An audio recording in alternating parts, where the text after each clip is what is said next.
All right, welcome back. No smoke, and top end of the engine is much quieter now. So there were 3 valves that I guess I adjusted wrong, or I don't know. 2 of them were just a tickle too tight. I mean, I moved the Allen wrench like that far to make it right, but too tight can make a problem. And then one of them was a little loose. It was a little less than a quarter turn, tighten it back up. But got those taken care of, got the new injectors in. It's not smoking, it's running great. Very, very productive, very happy. I have no idea, again, what the topic of this video is going to be. I'm just filming stuff. So I'm going to get in the truck because I'm already later than I wanted to be. Get on the road and pick this load up, and I'll see you guys down the road. Well, that's unfortunate. The plastic piece came off of the little bracket that goes, but whatever. We made it here, got this one delivered. We're down in Arkansas. And then picked up a reload just a little bit up the road, a couple hours. Comes back to the same dealership. It's got a urgent delivery. And then got another one picking up from about an hour and a half away, something like that. Goes to a customer heading back towards Indiana. So, I mean, these are both, this one was a decent paying load. The other two were just a couple $100, but they were, you know, hey, we kind of need help getting these moved. They have timelines, and I don't mind doing a little bit, especially when one of them gets me back towards the main yard where I can hopefully get a westbound load. Anyway, still don't have a topic for this video, but figured I'd keep you guys informed as to what's going on. This place is going to open up here in a couple minutes, so we'll get this one delivered, get on the road, and I'll see you later. So 5 seconds ago, you guys saw me right there. It is exactly 24 hours later. I don't see the one I dropped off yesterday, but it's here somewhere. Got this one dropping off right now, and then I've got another one that's taking me back up into Indiana. None of these are great paying loads, but it is 3 trailers in 3 days and just over $2,000. So I can't be upset about it, especially since we're still not out of the slowdown for the new model year thing they do every year, and that's a little concerning. Usually by now that's done, so the fact that it's not is, I'm not worried yet, but if it doesn't turn around soon, yeah. So I guess with that, I'm gonna go return my paperwork because they open in 8 minutes, and get this one dropped, and then we're on a bit of a time crunch to make it to the next pickup and get that delivered today. So hopefully we can make that happen. I'll see you guys later. All right, so here we are again, out here at one of the Goshen yards. Got trailer number 4 here ready to go, ready to get hooked up, to get ready to go. And just kind of wanted to touch on a couple things, like the load boards still aren't great. Yes, this is trailer number 4, and I'm dispatched on number 5, and we'll get to that in a second, for this cycle, which sounds great, right? 5 trailers in a cycle. Well, that means a lot of them were short runs. That means none of them really paid all that well. 5 trailers, and it'll be 8 drive days by the time I'm done. And I'm gonna be at $5,000. Now out of that $5,000, I'm paying fuel, I'm paying food, time away from family. It's still not great for this time of year. We should be a little bit better. Like I said, I'm not worried about it yet, but if it doesn't pick up here pretty soon, then yeah. my concern level is going to go up. Anyway, here we are. Got the mud flap and the hitch out. Got the weight distribution portions of it out. Got the torque wrench out for the lug nuts, the tools for the saddles. Got the battery box, the strap, the tie down, the everything. Got the placards on, the mirrors are up, the truck's ready to go. And this is just kind of how I set everything up. I lay stuff out just like this. I've got my lock and my locks for the saddles sitting on the bumper. And I go through and I step by step I do it. I put in the mud flap. I back up. I do the battery, get it on, do all the hookup, do the weight distribution bars and saddles and everything. Then I put on the license plate, and while I'm doing the license plate, I do my walk around. Last thing I do is the lug nuts. I do every trailer the same way, that way, so that I know I'm not missing a step. If I do, repetition makes perfection. You know, by all means, I'm not perfect. I'm sure I've missed things in my life. But if you have a set pattern, I do it this, the exact same way every time. You have less chance of doing it wrong. You have less chance of missing a step. You have less chance of whatever going incorrectly. Could I do it differently? Could I check the lights and do the license plate before I do the setup? Yeah, I could. But to me, I like it this way. So that's the way I do it. Anyway, like I said, I'm hoping it picks up here soon, because pretty quick I'm going to get concerned. But for now, I'm going to get this all put together, and we'll get this camper set up, ready to go.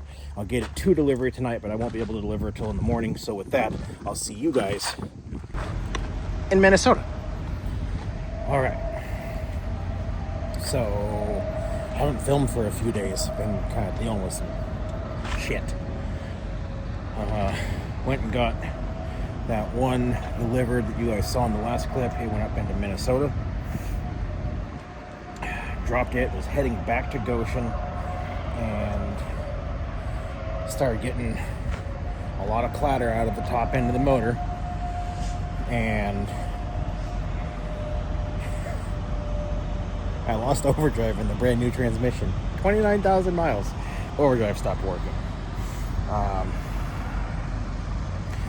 Got both of those issues fixed, and got this one hooked up heading to Utah. So that kind of gives us a topic for this video now that we're at the end of it. And that would be, every vehicle is different. Pay attention to your vehicle. By that I mean, I've always driven Chevys for the most part. I had the Streetwalker Ford. So Chevy, the automatic transmissions, you're supposed to check in neutral, but if you check it in park, you're only off by half a quart, not a big deal. So that's what I've done my whole life. Fords, check in park, I believe. So I was fine there. This one, just like the Chevy, says check in neutral. I went, it's a half a quart difference. No big deal, right? Well, I know after I put the transmission in, it's been weeping a little bit around the pan gasket. I haven't bothered taking it off. Just because it's got a drain. So after the first 10,000 miles, I just drained the fluid, put fresh in, and then I was planning on this time when I go home, dropping the pan, changing the gasket, see if I can fix that weep, and put fresh fluid in it, just because it's, by the time I get home, 32,000 miles. Let's go ahead and change the filter. These things are fragile, so whatever chance I can give this thing, let's do it. Brand new transmission, there's going to be a little bit of wear on the clutches and stuff. Let's change the filter. Anyway, it lost overdrive. So what had happened was, I would fill it up to the very top of the hash marks, just before the top, so there's a little bit of hash mark showing out the top. And after 4 days, it was down at the bottom of the hash marks, and I'd fill it back up, and finally I stopped putting fluid in it, and it stopped leaking. It was staying right there. Well, apparently in these vehicles, for somehow, I don't know the wizardry that happens in there, but if you don't check it in neutral, there is a drastic difference in what your fluid actually is as opposed to what the stick is showing. So in park, it was showing at the bottom of the hash marks. In neutral, when I let it sit for about 10 minutes idling in neutral, it wasn't even showing on the stick. 4 quarts. Now, I have that pan that is supposed to add 7 quarts capacity, so in a normal transmission it wouldn't have been a 4 quart difference, but it is a difference, and clearly check the transmission in neutral. So lesson learned. And the clatter at the top of the engine, got in there, and the intake bridge on number 6 was extremely loose. So I don't know if I didn't quite get the bridge on perfect, and after a while it rocked itself into where it was supposed to be and freed it up and made it too loose. Got it tightened up, went ahead and just ran through the rest of them, make sure that they're what they're supposed to be. Everything sounds great. Truck is running awesome. Can't complain. But it did put me down for a day and a half. So I'm a little behind schedule, but it's okay because load boards are still slow. So whatever. I sat at the lounge for a couple days, got everything fixed. I got lucky when the transmission lost overdrive. It was right outside the lounge, so I just limped it there and then figured out, I talked to a buddy of mine, and he used to work in the Dodge plant many years ago, and he explained the whole neutral park thing to me. He did the warranty on these 48s when they were new. So, lesson learned. I'm human. I'm not perfect. I've never tried to portray that on here. I've owned my mistakes. Got quite a few videos. Not quite a few. I have a few videos of me. Hey, I messed up, guys. My apologies. And no apology here because it didn't hurt anyone. I'm just sharing information that I learned, so maybe it'll help you too. But I'm human. I make mistakes. Like I said, number 6, reaching way under the cowling. I couldn't really see what I was doing. I was doing it by feel. Did I get the bridge off? Did it seat after it ran for a while? I don't know. The mounting bolts for the rocker arms were tight. So, and the lock nuts for the adjustment were tight. So I think that the bridge just wasn't quite seated properly, and after it ran for a while it popped in place and made it loose. Either way, no harm, no foul, and the truck's running better than ever. I'm exhausted. It is early. It's after midnight. I'm going to bed, and I'll see you guys somewhere between here and Utah to drop that. All right, so here we are at the dealership. Got it dropped off. Truck's running great. It's been making a little bit of noise. Talked to a few people that I know that are, a little bit more diesel mechanic inclined than I am. I know car engines pretty well. Diesels, I'm learning. I know a little.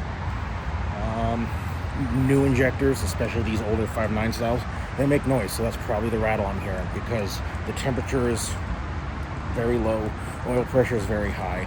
It doesn't show any signs of internal engine damage, and